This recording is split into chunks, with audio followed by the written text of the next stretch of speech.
Sumugod si Rebecca sa parlor? Oo, Diyos ko, galit na galit. Eh, bakit daw? Hindi ko nga alam, pero nung nalaman wala ka raw doon, umalis agad, di ba, matali? Ayun. Maita! Maita!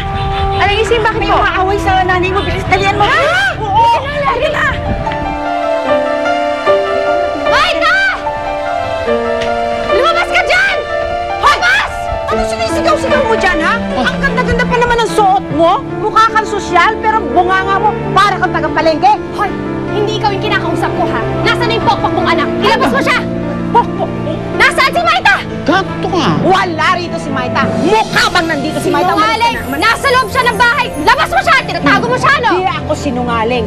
Alam mo? Wag kang... Kayang-kaya. Kayang-kaya.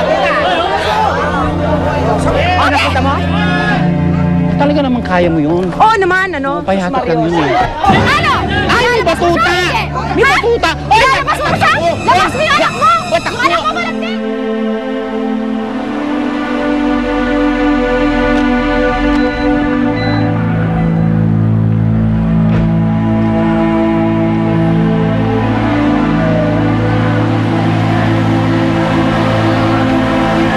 Excuse me, boss. Pwede magtanong?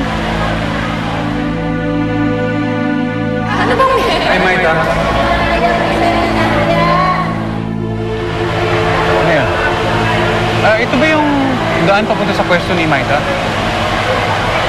Wala si Maita, umalis. Ganun ba? Alam mo kailan siya babalik? Ano ko, bakit ba ang dami mong tanong? Pasensya na. Sorry Gago ka!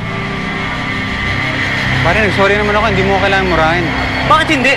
Eh, gago ka naman talaga. Ano ba problema mo? Ikaw! Ikaw ang problema kung masyado kang mapapel. Gago ka!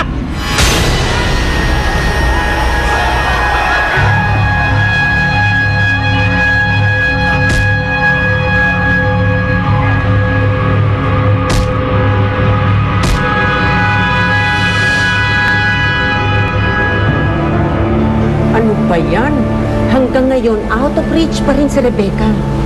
Bakit naman kasi ninyo iniwan kagabi? Eh, mami, kasi nag-enjoy pa siya. At saka, kasama niya si Mark, kaya hindi na namin siya in-istorbo.